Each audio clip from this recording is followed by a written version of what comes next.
औज़ुबिल्लाहिमिनश्शैतानिर्रजीम बिस्मिल्लाहिर्रहमानिर्रहीम। एक new podcast में आपको खुशामदीद कहते हैं और आज हमारे साथ बड़े ख़ास मेहमान मौजूद हैं। विकी भाई, जिनको लोग 2022 के अगस्त से जानते हैं। एक मसला पेश आया था लेटर हेड और इस तरह के कई मसाइल जो कि इन्होंने हल किए, और कई ऐसे लोग हमारे पाकिस्तानी हैं जो कि बाहर मुल्क जाके पाकिस्तान का नाम ख़राब करते हैं। खैर, वो हमारा टॉपिक नहीं है। तो आज हम आप सबको जो है विकी भाई से मुलाकात कराएंगे। जी, अस्सलाम वालेकुम।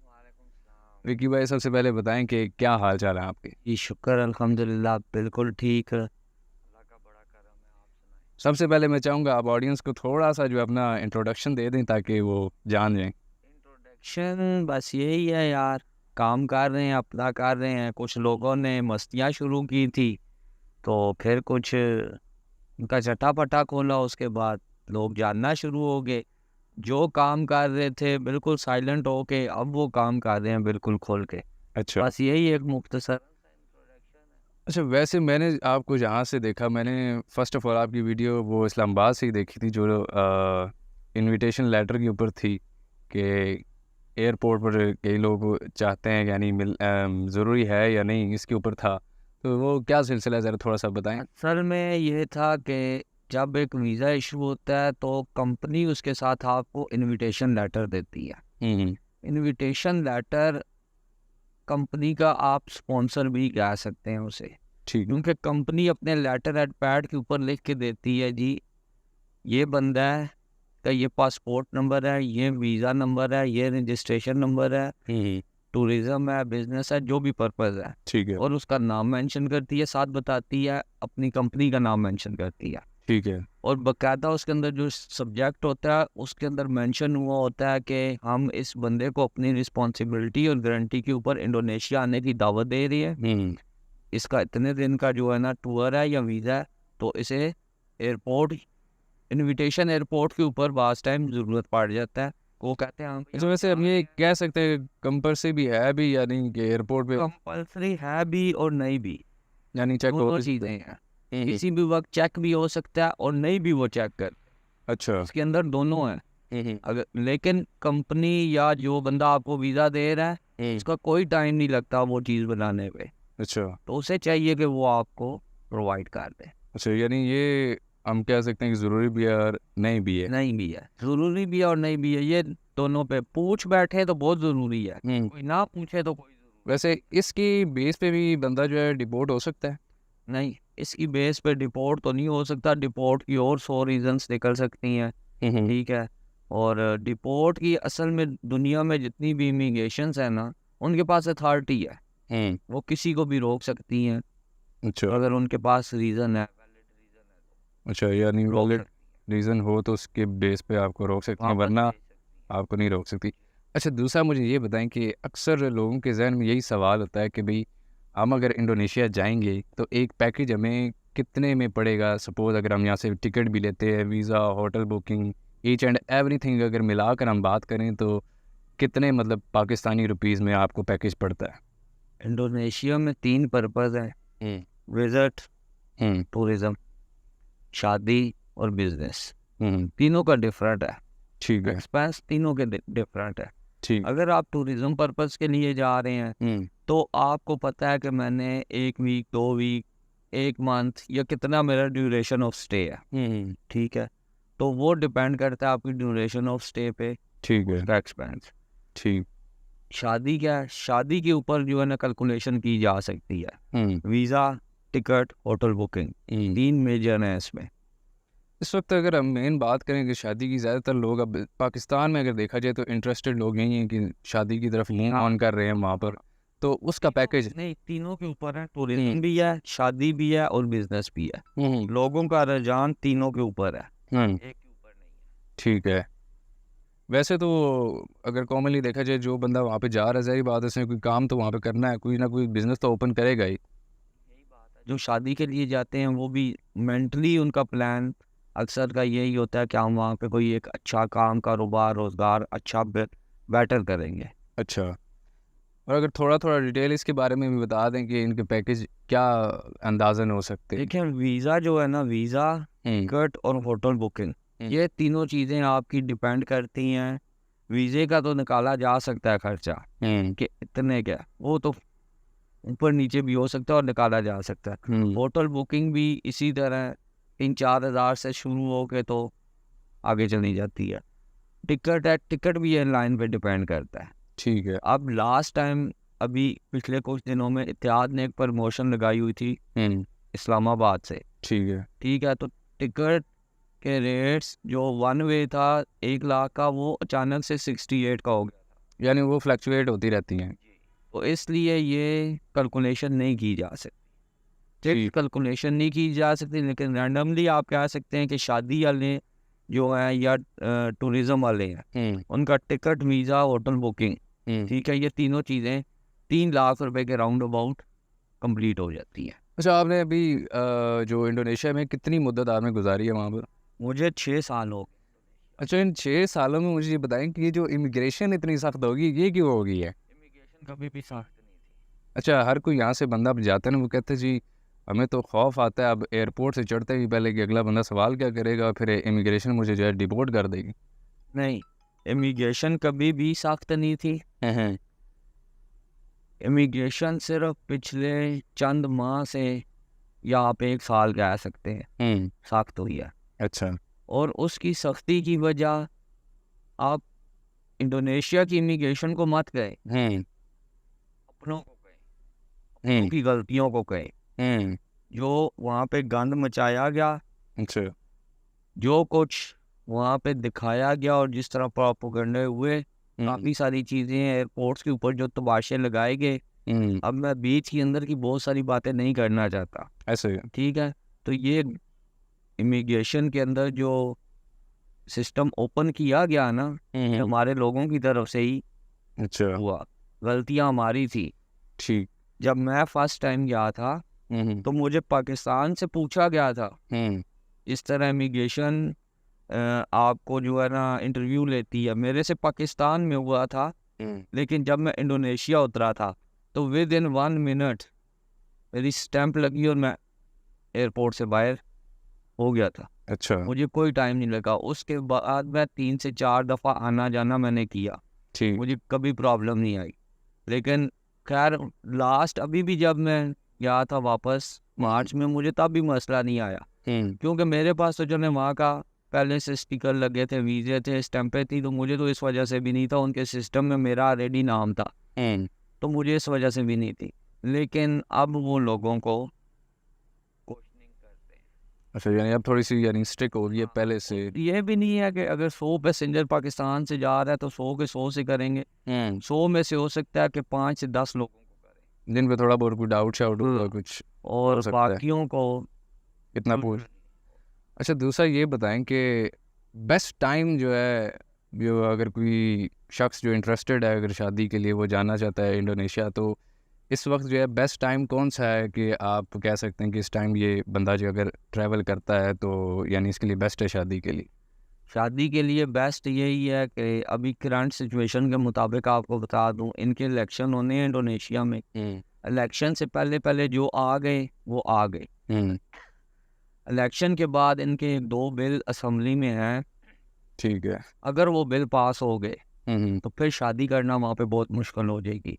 ठीक। और जनवरी फरवरी इलेक्शन ईयर है और इलेक्शन मंथ है, तो बिल कब पास होते हैं कुछ कहा नहीं जा सकता। लेकिन अभी ये जो बीच के 3-4 महीने हैं, जैसे अगर हम बात करें, जैसे टाइम है। अब ईद उल फित्री और ईद उल अज़हा, ये कई लोग ट्रैवल करते हैं इसके बाद भी। मैं उस सिनेरियो में नहीं कर रहा बात, मैं कर रहा हूँ बात अभी वो मैं आपकी सिचुएशन है वहाँ की। अगर वहाँ पे थाई कानून जो वो लेके आ रहे हैं, अगर वो कानून आ गया तो उसके ऊपर आपको या अपनी वाइफ के नाम पे कोई ना कोई प्रॉपर्टी करनी पड़ेगी, या बैंक के अंदर आपको फिक्स डॉलर या रुपया इंडोनेशिया का वो रखना पड़ेगा। अब वो क्या सिलेक्ट करते हैं अमाउंट, वो उन पे डिपेंड करता है। यानी आने वाले वक्त में ये भी यानी टफ हो सकता है, बहुत ज़्यादा टफ हो जाएगा, क्योंकि पहले के बनिस्बत जो है मुश्किल हो सकता है। अच्छा, दूसरे जो हमारे देखने वाले व्यूवर्स हैं उनको आप ख़ास तौर पे ये एक बता दें कि तरीक़ाकार जो है ख़ास तौर पे डॉक्यूमेंट का, और यहाँ से फिर वहाँ पर ट्रैवल करना, और इस तरह मतलब तमाम जो प्रोसेस है वो किस तरह से करना है? वो ऑलरेडी मैं अपनी वीडियोस में भी बता चुका हूँ, लेकिन शॉर्ट में आपको मैं थोड़ा सा बता देता हूँ कि जो शादी वाले लोग हैं ना, उनके टोटल 4 स्टेप है। ठीक है। पहला स्टेप है डॉक्यूमेंट्स, जो ठीक है। लड़की ने भी बनाने हैं, लड़के ने भी बनाने हैं। ठीक है। वीज़ा, उसके बाद पाकिस्तान से ट्रैवल करके इंडोनेशिया जाना। फिर इंडोनेशिया के प्रोसेस के अंदर आपका आ जाता है एम्बेसी प्रोसेस, गवाह ऑफिस प्रोसेस और लोकल इमिग्रेशन प्रोसेस। ठीक है। ठीक है, ये इसके 5-6 स्टेप हैं। इसके अंदर टाइमिंग बहुत मैटर करती है। ठीक है ना। और बाकी डिटेल्स में मैं अपनी वीडियो में बता चुका हूँ। डिटेल में जाऊँगा तो आपका इंटरव्यू बहुत लंबा हो जाएगा। अच्छा, दूसरा मुझे ये बताएं कि अक्सर जो है कई लोग जैसे वहाँ पर गए हैं, वो अगर नहीं लेते अपना एक्सटेंशन, तो वो उनकी जो गवर्नमेंट है उनको जो है वो करती है, पनिश करती है कोई कितने रुपीज़, और इस तरह का मैंने सुना था। पर डे वो करते हैं 1 जूता 1 मिलियन। हाँ 1 मिलियन इंडोनेशियन, 1 जूता पर डे। ठीक है। वो पनिशमेंट पेनल्टी है। ठीक है, तो कोशिश यही की जाए कि ओवर स्टे ना हो। यानी यहाँ से जाने वाला अगर जो शख्स है अगर शादी करने जा रहा है तो उसे 1 महीने के अंदर अंदर ही अपने तमाम एंट्री मिलती है 60 दिन की। अच्छा। एंट्री 60 दिन की होती है। शादी का प्रोसेस उसने 1 महीने में कंप्लीट कर ले तो वो बहुत अच्छा, अगर थोड़ा सा ओवर हो जाता है तो फिर उसे रिन्यू कराना पड़ेगा आगे। फिर उसे एक्सटेंशन लेनी पड़ेगी, क्योंकि जब एक वीज़ा निकलता है उसके नीचे लिखा होता है कि 30 दिनों में आपने इमिग्रेशन रिपोर्ट करना है, जो ऑफशोर वीज़ा है। अच्छा। और 7 दिनों में आपने इमिग्रेशन रिपोर्ट करना है, जो आपका ऑन शोर वीज़ा है। ठीक। लोग अक्सर पढ़ते नहीं है, वो चीज़ इग्नोर कर देते हैं, तब उन्हें पता नहीं चलता। तो वो इमिग्रेशन भी मेंशन करती है अपने वीज़े में इस चीज़ को। अच्छा, ये बताएं कि ये जो अब कोई भी शख्स वहाँ पर जाता है, क्या उसके लिए ईजी है ख़ास तौर पे उनकी लैंग्वेज को समझना और सीखना? थोड़ा सा टफ आ जाता है, क्योंकि लैंग्वेज एक बैरियर है उधर, और अच्छा खासा है। हाँ, क्योंकि सारी बेस उनकी लैंग्वेज पर ही करता है, क्योंकि लैंग्वेज पे करती है।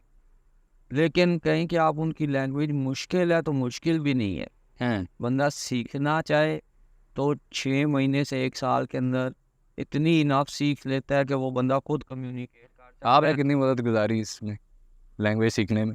मुझे भी तकरीबन इतना टाइम लग गया था, 6 महीने से 6 महीने से 1 साल।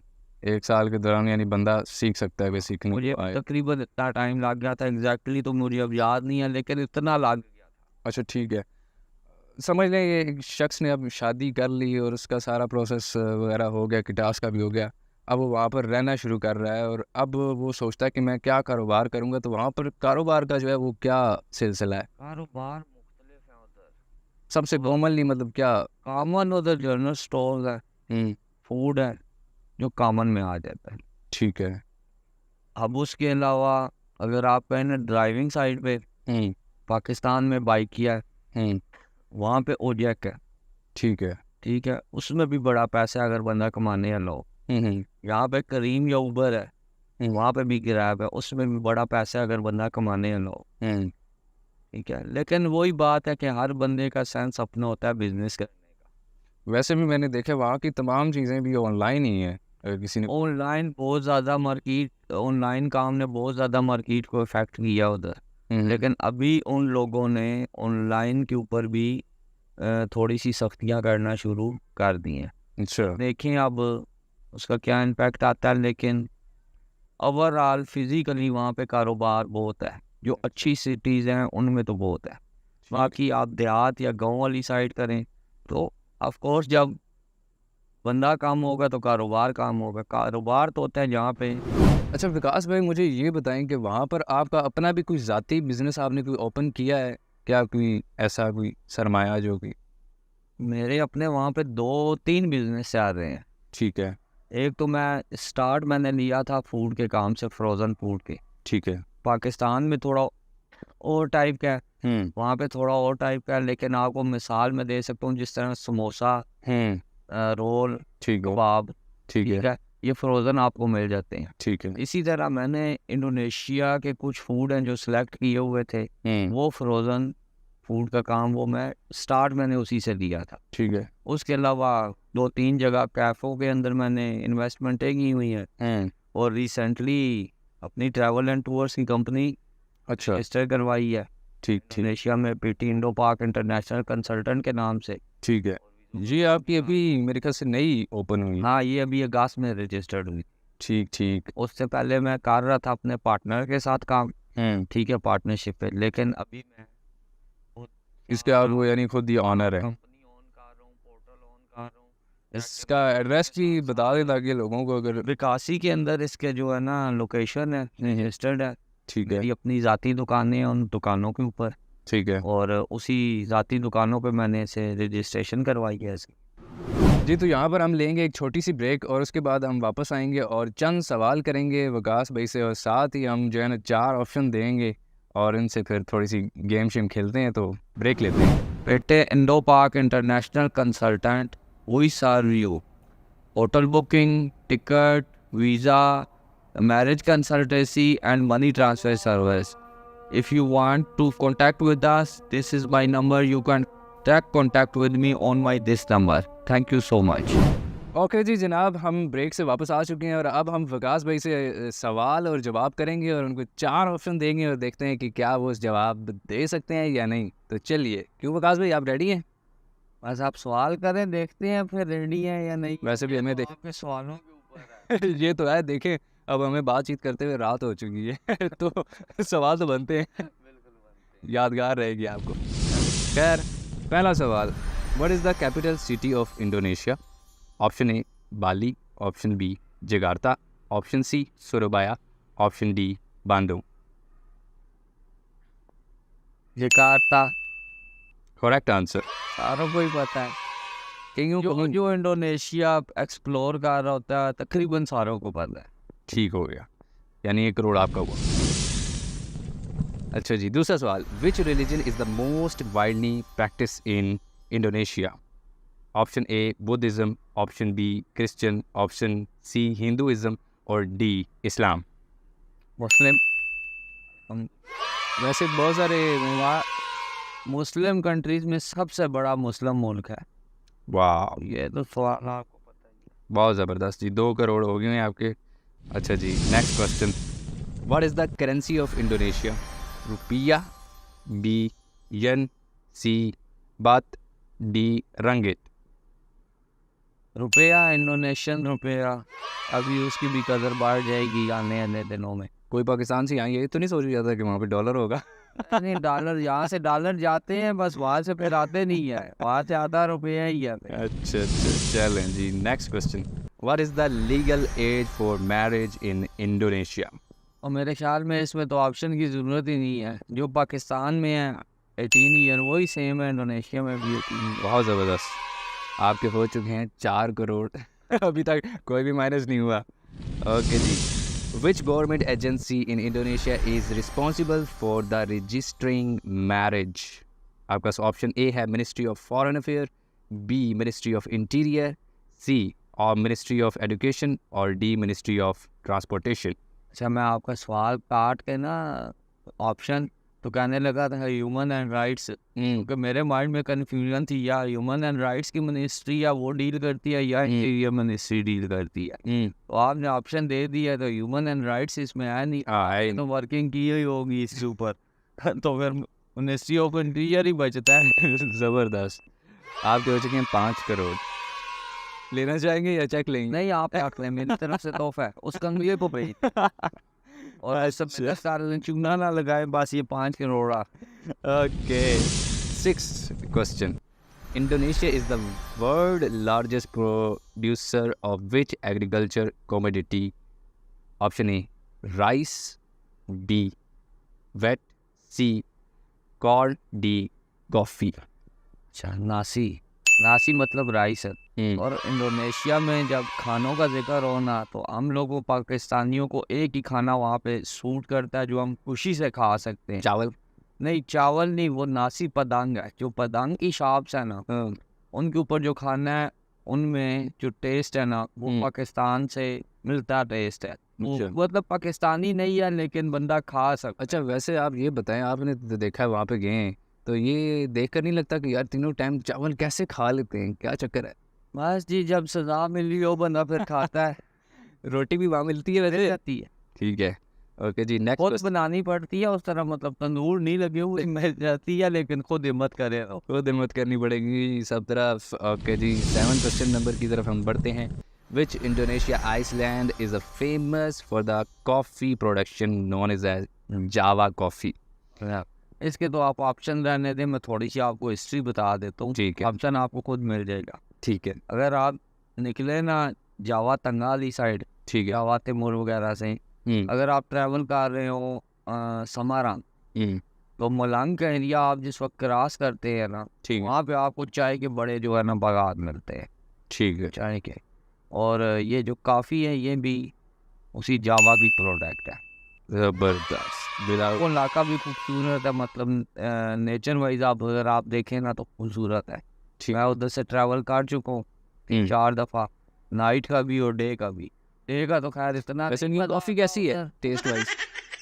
कड़वी, नहीं ठीक, दूध वाली होती है? असल में बहुत ज़्यादा ब्रांड है, एक ब्रांड नहीं है। ब्लैक में भी है। ये तो वही वाला हिसाब हो गया कि अगर एक औरत वो चली जाए, क्या नाम है, कपड़ों वाली शॉप में, तो उसे सेलेक्ट करने के लिए सेलेक्ट करने में। काफ़ी की भी काफ़ी सारी वैरायटियाँ होती हैं। ठीक है जी। अच्छा जी, next question number 8। The Indonesia flag constitute of 2 horizontal bands, what are the colour of the flag? Option A red and white, B green and yellow, C blue and yellow and D black and red. एक तो आ जाता है हमारा clear सी colour white, ठीक है, ठीक है, हमारे जो भाइयों का है। इसी तरह इंडोनेशिया के फ्लैग में भी एक वाइट है और एक रेड है। ज़बरदस्त। ठीक है जी, आपके 8 करोड़ हो चुके हैं अभी तक। कंगले को दे दे। ओके जी, नंबर 9 की तरफ हम बढ़ेंगे जी। Which of the following is the Bahasa Indonesia word for thank you? अच्छा, ब्यासा नहीं है, मैं आपको करेक्ट कर दूं। ब्यासा जो है वो यूजुअल को कहते हैं, ब्यासा। ठीक है, उधर हम जिस वक्त बात कर रहे होते हैं ना, तो किसी से कहें ना यूजुअली ऐसा है, तो हम उसे कहते हैं ब्यासा। बिहासा। ब्यासा हम उसे कहते हैं। ये जो लैंग्वेज में यूज होता है ये भाषा यूज होता है, भाषा इंडोनेशिया। आप भी थोड़ी सी करेक्शन कर लें कभी विजिट किया तो इजी हो जाएंगे। फिर तो बहुत ज़्यादा इजी हो जाएंगे, आगे से भी और पीछे से भी। अच्छा, वैसे ये मैंने देखा है कि हमारे पाकिस्तान के कुछ कॉमन वर्ड्स जो है उनके साथ मिलते जुलते, सिमिलर। फिर इसी तरह इंडिया के भी कुछ मिलते जुलते हैं। अब जैसे इंडिया का मुझे आइडिया नहीं है उन नहीं, जैसे अब इधर ये जो हस्बैंड को स्वामी कहते हैं, वो देखें वहाँ पे भी उनका स्वामी कुछ है सच। वो कनेक्टिविटी कुछ है इनके साथ मिलती जुलती। बहरहाल कुछ कहा नहीं जा सारे लफ्ज़ हैं जो मिलते हैं। अब हम लोग कहते हैं मकान, कहते हैं घर को, वो मकान कहते हैं खाने को। अच्छा हम लोग अच्छा वो लोग रूमा कहते हैं घर को, और हम लोग मकान कहते हैं घर को। हाँ, इस अच्छा वैसे कॉमन जैसे अब अचार वगैरह हो गया, वो कॉमनली वर्ड्स हैं। नहीं, अचार वगैरह तो कॉमन नहीं है मेरे ख्याल में। इसका तो ये मुझे आइडिया नहीं है कि कॉमन है।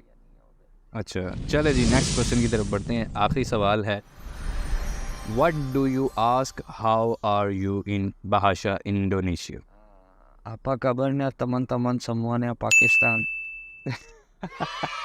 ओके जी, इन्होंने सारे जो सवाल हैं वो बिल्कुल दुरुस्त जवाब दिए हैं। और लास्ट में हमारे पास बहुत कम टाइम बचा है, वैसे भी हमें रात होगी और अब हमने जाना भी है। तो आखिर में हम मैसेज सुनेंगे इनसे कि क्या मैसेज ये आपको देना चाहते हैं, और देखने सुनने वाले जो है इनको फॉलो करें ताकि आप जो है किसी मुश्किल में ना पड़े। मैसेज तमाम जो देखने वाले हैं, दोस्त हैं, भाई हैं, किसी के साथ हमारा ज़ाती इख्तलाफ आज तक नहीं था। जिस बंदे के साथ था, है और रहेगा या नहीं इसका भी नहीं पता, लेकिन एहतियात करें यार। हम लोग कब तक आप लोगों की आवाज़ बनेंगे? जो चीख मारता है वो इधर आ जाता है। अब मैं तो सोच कह रहा हूँ, मैं फ़ैसला कर बैठा हूँ। अब ये जो वीडियोस लगी हैं इनके ऊपर, अगर मैं कल ये वीडियोस हटा दूँ तो जिन लोगों ने नहीं देखी हुई, अगर उनके साथ फिर एंड हो जाता है तो फिर तो इसलिए सिर्फ ये है कि यार आप लोग जिससे भी अपना काम कराते हो, क्योंकि ज़्यादा आप लोग जानने वाले जो है वो है शादियों वाले या बिज़नेस के हवाले से, तो यार अपना स्पॉन्सर लेटर लाजमी लो, फ्री ऑफ कास्ट मिलता है, कंपनी देती है। इनविटेशन लाजमी लो, फ्री ऑफ कास्ट है, कंपनी देती है। एक्सटेंडेबल कन्वर्टेबल वीज़ा लो। B211A के अंदर 10 तरह की कैटेगरीज हैं, आप कैटेगरीज चेंज करवा के ले सकते हैं। अगर आपको टूरिज़्म के ऊपर शक है कि रोका जा सकता है, लेकिन जिस एजेंट से भी आप काम करा रहे हैं यार, उसके साथ आप डिस्कस करो। आपका पैसा जो है ना आपके लिए बहुत मायने रखता है जाने से पहले, और वहाँ पहुँचने के बाद तो वो डबल अहमियत रखता है। तो एहतियात के साथ चलें सारे, ठीक है ना, ताकि आप लोग अपने पैसे की भी हिफाजत करें, टाइम की भी हिफाजत करें, अपने मामलात की भी हिफाजत करें, ना कि कल को कोई टेंशन या परेशानी हो। मैं जब वीज़ों की फील्ड में नहीं था, ठीक है, मतलब कि अपनी कंपनी नहीं बनाई हुई थी, मैं थर्ड पार्टी काम कर रहा था अपने दोस्त के साथ पार्टनरशिप पे, लेकिन उस वक्त भी हमारे हाथों आज तक कोई बंदा ख़राब नहीं हुआ। हम आज भी अल्लाह का शुक्र अदा करते हैं। अज़ान हो रही है, मैं आपको कह रहा हूँ कि हमारे हाथों आज तक कोई बंदा ख़राब नहीं हुआ, लेकिन जिनके हाथों हुए उनकी चीखें भी कहाँ कहाँ तक सुनाएगी। शौकत को देख लें, 6 महीने जेल काट गए, बेचारा घर वापस आया है, ठीक है। इसी तरह वो रेहान का किस्सा था, वो तो खैर था ही सार से झूठा किस्सा ना, उसकी तो कोई हकीकत ही नहीं थी, वो तो एक मन कन खुद साख्ता बनी हुई कहानी थी। इसी तरह और कई इस तरह की स्टोरीज़ है यार। कितनी देर आप लोगों की आवाज़ बनेंगे, बेहतर है कि आप लोग खुद भी थोड़ा सा स्टेप लें। तो यही मैसेज है जो मेरा शुरू दिन से था और आज भी है कि यार अपने टाइम की, पैसे की और अपने मामलात की खुद कदर करें। जब तक खुद नहीं करेंगे दूसरा नहीं करेगा, दूसरा आपको चूना ही लगाएगा।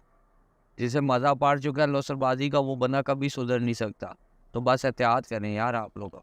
बिल्कुल ऐसा ही है, क्योंकि देखें जी, अगर पाकिस्तान से यहाँ से कोई शख्स वहाँ पर जाता है और मैं एक चीज़ और ऐड करना चाहता हूँ इजाज़त जी जी आपको काट के। जी जी अभी मैं आपके पास जब आया, जी जी ये सारे विजुअल होने से पहले आपको मैंने कुछ चीज़ें सुनाई थी, बिल्कुल बिल्कुल ऐसे, ठीक है, आपने देखी थी। मेरे मोबाइल में और भी कई चीज़ें आपने देखी हैं, बिल्कुल ऐसे ही है। पब्लिश करने के काबिल है। बिल्कुल ऐसे ही है। देखें, अगर हम वो पब्लिश करते हैं तो हमारे पाकिस्तान का ही नाम बदनाम है, बल्कि हमें ये सोचना चाहिए कि हम जिस मुल्क में भी जा रहे हैं अपने मुल्क का नाम रोशन करें, ना कि किसी के लिए मुसीबत बनाए ताकि वो तमाम मुल्क जो है उसको वो बैन कर दे। उससे बेहतर है कि आप थोड़ा सा एहतियात करें। तो आखिर में यही कहूँगा कि स्टे ट्यून एंड जो कोई वहाँ से जा रहे हैं वो इनसे आप रब्ता कर सकते हैं। इनकी अपनी कंपनी है और अथॉरिटी सब कुछ रजिस्टर्ड, सब कुछ ईच एंड एवरीथिंग जो है उनके पास मौजूद है। और मिलेंगे एक न्यू पॉडकास्ट में एक न्यू गेस्ट के साथ। तो हमें दीजिए इजाज़त। अल्लाह हाफिज़।